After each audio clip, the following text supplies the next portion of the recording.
Welcome. Today we will be discussing why art and does it matter?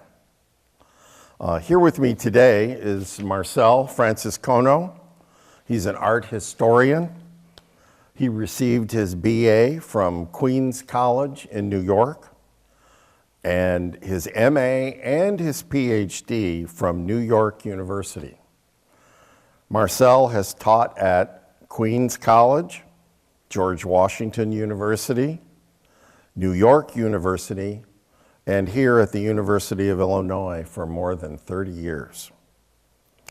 Marcel has written numerous articles on art and has also authored 3 books, including Walter Gropius and the Creation of the Bauhaus, The Modern Dutch Poster, The First 50 Years, and also Paul Klee, His Art and Thoughts. We also have Jerry Savage. He's an artist and an art educator. He received his BFA from the Art Institute of Chicago and his MFA from the University of Southern California. Jerry taught art here at the University of Illinois School of Art and Design for more than 30 years, retiring in 2001. You can learn more about Jerry and his artwork by visiting his website at jerrysavageartist.com. All lowercase, of course, no spaces. And I am John Morrison.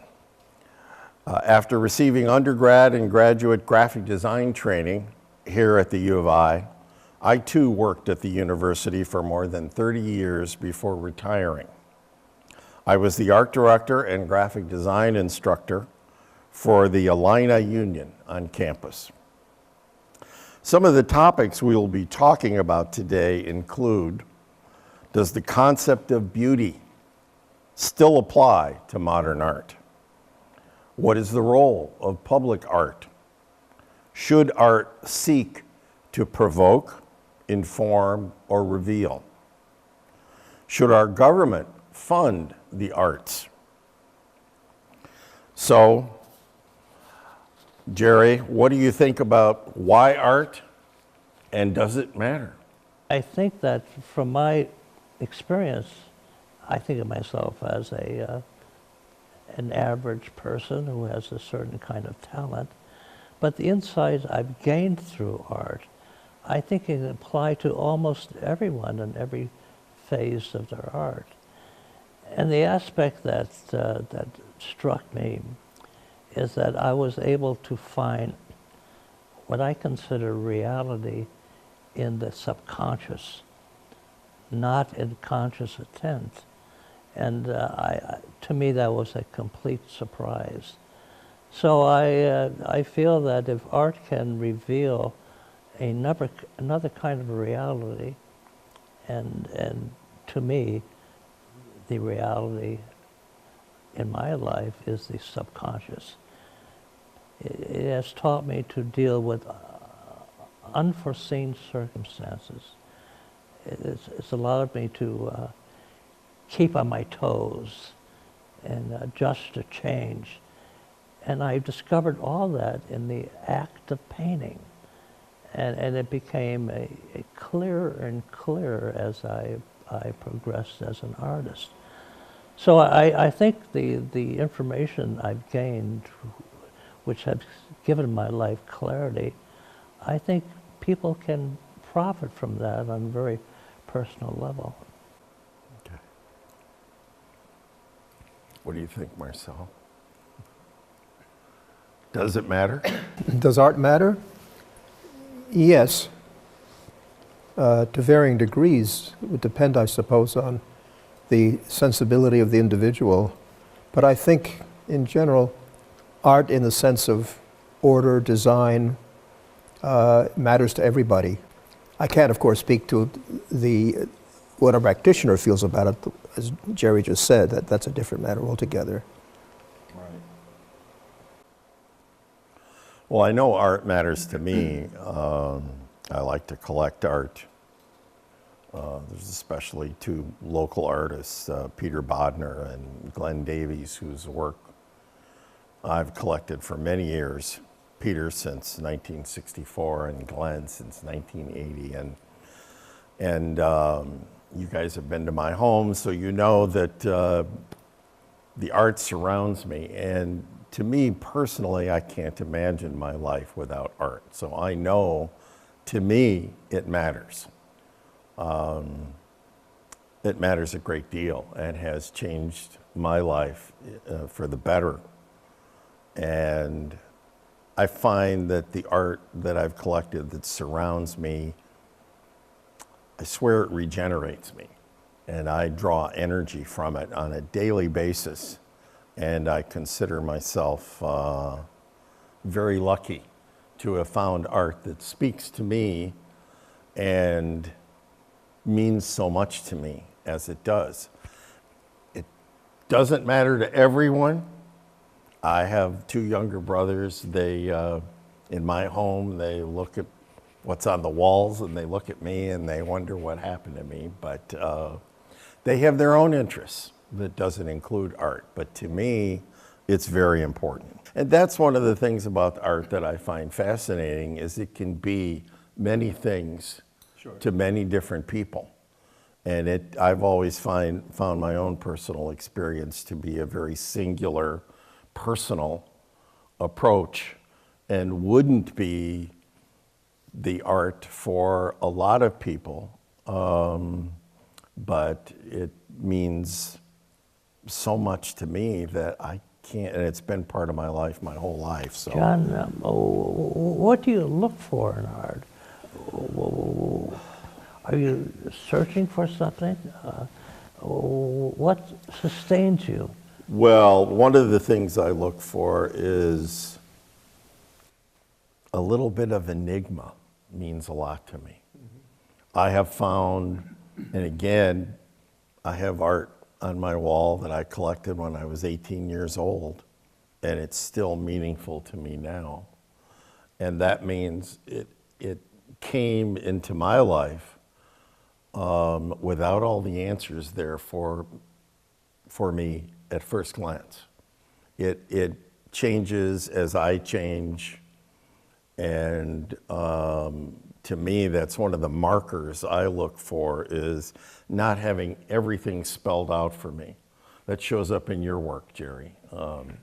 Some of it behind us here. I mean, you don't, that's not to say that most people look for that same thing. I celebrate the enigma. I celebrate, that's one of the things that abstract expressionism can provide, is there's, a lot of times there's no easy answers. Well, you know, that's, from an art historical point of view, that's true of almost any art that one considers good or complex, that there is always something more to be said about it. Right. And our history has survived as far as it has survived on that basis, that there's always something more to be said about it. Well, especially whether you when agree it or not. first shows up. A lot Yeah, of right. great art, seminal works in their time when they first appeared, a lot of cases were almost too much for the average person on the street. Well, that's true of the modern era. I'm not so sure it's true of the past. That's a good point, you know? Well, you know, the thing that always fascinated me and was a continual surprise is the fact that for a painting to work for me, I had to embrace contradiction. I had to use elements that on the surface you would think they would never work, it would never reveal anything. And it was always a struggle to have the courage to do that, because I was seeking order and continuity. And it takes more courage than people realize to embrace the unknown. In some ways, it's embracing chaos. And but I've had conversations with people at the Beckman about the concept of chaos, and they claim there's order in chaos. That if you look deep enough, you can see a pattern, you can see order. So I think in the subconscious, the information that you're dealing with is so layered and so deep that it's almost impossible to make sense of it immediately. My work has become simpler and more complex at the same time. It's a combination of opposites that I couldn't possibly anticipate when I first started out. When I first started out, I wanted control. I wanted order. I wanted clarity. But I discovered that that clarity was at the denial of who I was. And of course, I had no idea who I was. Right. So it's, but also I think that one thing that art for me as a collector, as an artist, is that it's a way of looking at time and seeking timelessness, seeing a purpose, seeing an order. And I think this is absolutely unique at this time period in our life, with YouTube, with Facebook, with photographs. Well, you're describing a journey. A journey, and something is so obvious, and I just thought about it just a few months ago, tattoos. What are tattoos? When I see someone heavily tattooed, I will go up to them and I said, what are these tattoos are? They're certainly part of our world now, aren't Yes, they? they are indeed. And invariably, each one will say is capturing memory, is seeking timelessness. So, you know, this must be part of our nature. This must be in our DNA, seeking timelessness through a work of art, through visual symbols.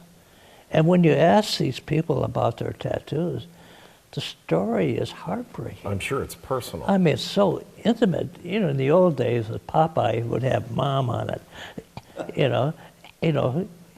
Mom, that's everything, the beginning of life. But it's a way of seeking timelessness. So since it's part of our DNA, I think it will always be important, always. Well, talking about tattoos, one of the topics we wanted to address was, does the concept of beauty still apply to modern art? I suppose you could ask the same thing of tattoos, but it's the same topic that we're after. What do you think, Marcel? Well, about it's very difficult beauty? to say. There's a great deal of contemporary art that has nothing to do with beauty whatsoever. Right. The spread of personal objects on the gallery floor, for example, or conceptual art. Right. There's nothing to do with that at all. Right. The great deal of beauty, however, in 20th century art, in much of it, you only have to think of Matisse, some of Picasso, Braque, Paul Klee. It goes on and on. And of course, Peter Bodner and Jerry Savage. Well, I've always thought of beauty as being so subjective. Certainly. But the more I thought about it, and the more I realized that beauty is identified with youth. I was reading an article recently that raised this question, whether beauty is subjective or not. And the answer that seems most plausible that comes through in this article is that it's a combination of subjectivity and the objectivity of the work itself. That it can't be completely subjective. Otherwise, there would be no criteria at all. Well, if it's about youth, there's a purpose to youth. You're physically at the peak.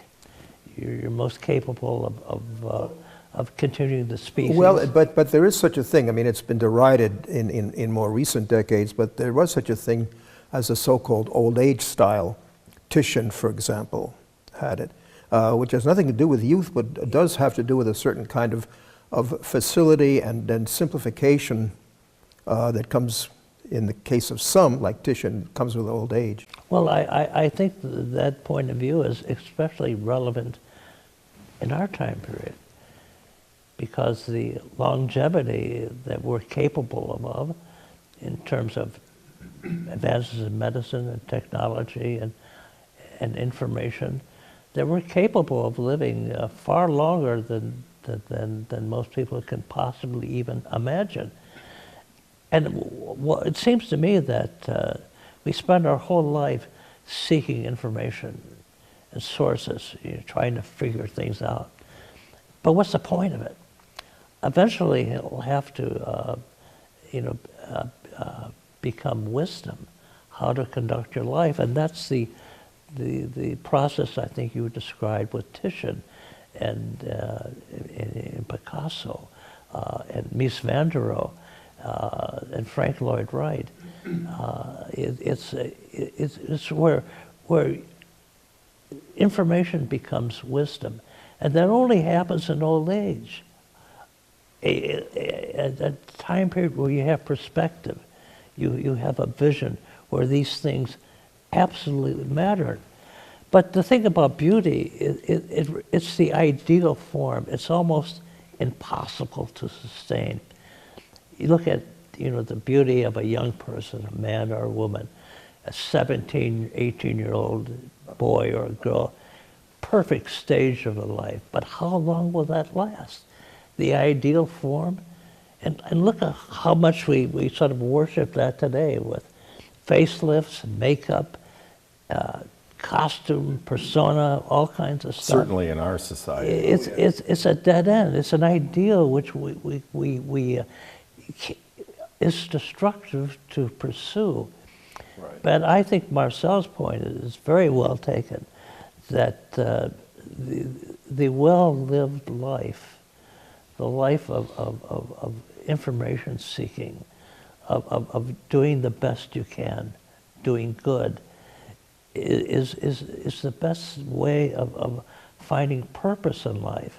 And the art is always context-driven. You're influenced by politics, by technology, about things that happen to you. It's a reflection. And if you look at a work of art carefully, you can see the influences, you can see the political dynamics of the time period. It talks about the culture, it talks about the response to it talks about influence. It has a history to it. I think it paints a more complete picture. But I think what Picasso was so interesting to me is he maintained his mojo. That's all he had was this sort of physical energy. Yeah. The fear of death. But that physical energy, at the end of his life, or towards the end of his life, consisted largely in drawing from different periods of his own work in the past and trying to put them together in various combinations. And you can see that too, for me, you can see that too easily in his work. Yeah. And it loses the power that his work had earlier, for me at least. Yeah. Well, it's amazing how he drifted back to his the Spanish culture, the bullfight, yeah. His heritage, and that the worldview of invention and discovery stopped. He was trying to go home again. I think that's probably a great danger. One of the biggest dangers for an artist is to, especially someone of his reputation, is to not keep going back to producing, that which has already been embraced, and rather to search. I think that's the most exciting part of being an artist, is when you're involved in something that you don't already know the answer to, or something that you don't already know what it's going to look like. I think one of the greatest dangers for any artist is preconception, rather than let yourself discover. It's very rare for a modern artist in the 20th century sense of modern to continue searching to the end of his life. Sure. I can think of two artists offhand who did do that. One is Paul Klee, the other one is Max Beckmann. But there aren't many others. Matisse, of course, I take it back. Of course, Matisse. Well, I'm sure it's a great temptation, especially as your faculties perhaps start to wane. Yeah, to... Pierre Bonnard would be another one, I think, who continued searching through life. One of the difficulties with the modern period, beginning really with Impressionism, perhaps even before then, is that in modernism, the artist essentially had to recreate the foundations of art, and that made it very difficult to sustain in old age, I think, for the most part. Well, I think it may, but it's, you know, in a society where you are not given government support of the arts, you know, you have to make a living. And, but if you get funding from a government source, you know, you have to please your patron. And so you don't do art for the right reasons, but who knows what the right reasons are. Well, but you forget, though, that in most of the history of the world, Western and Eastern, art was financed by the government. Well, if you call the government kings and emirs and whatnot, and the church. And they were. And they were, of course, of course. And somehow individuality snuck in. So you got the unique vision with propaganda art, like El Greco, or like, you know, Caravaggio. But propaganda art is a lie that everyone knows is a lie. And I feel sorry for the artists that would sell their soul for such a small price. Are you saying then that good art is not propaganda by definition? I think so. I think so. It has a You know, different goal. A different goal. It's all in proportion. But you can see religious art that has it has those contradictory elements that reveal more than blatant propaganda art. But even lies reveal the truth. So Maybe. I won't go into that one. In our modern world, what do we think about the role of public art today, with so much changing in our world, so much information around us everywhere? Are you also including the design of architects? I would say so. You would? Yeah, I would. Well, then it's still important in that respect. Whether we still need to have, let's say, Calder's or Picasso set in public squares is another question. That's a topic in and of itself right there, certainly. Should our government fund the arts in today's world? That's a tough topic. Well, you know, unless the intention is to abolish all public education, the government has funded the education of the artists in public schools and in public colleges. Right. And I, for one, could not have gotten an art education if I hadn't gone to a free college in New York. So yes, absolutely. As I say, unless the intention is to abolish all public education. I hope not. I mean, where does an artist begin to learn art if not in a public school? Sure. There are some private schools, sure, but not, you know, they don't begin to compare with the number of public schools. I learned nothing about art in public school. Well, but you're an exception, I think. What I had encouragement, just encouragement. They would say, "Why don't you try this?" Academically, I was a poor performer.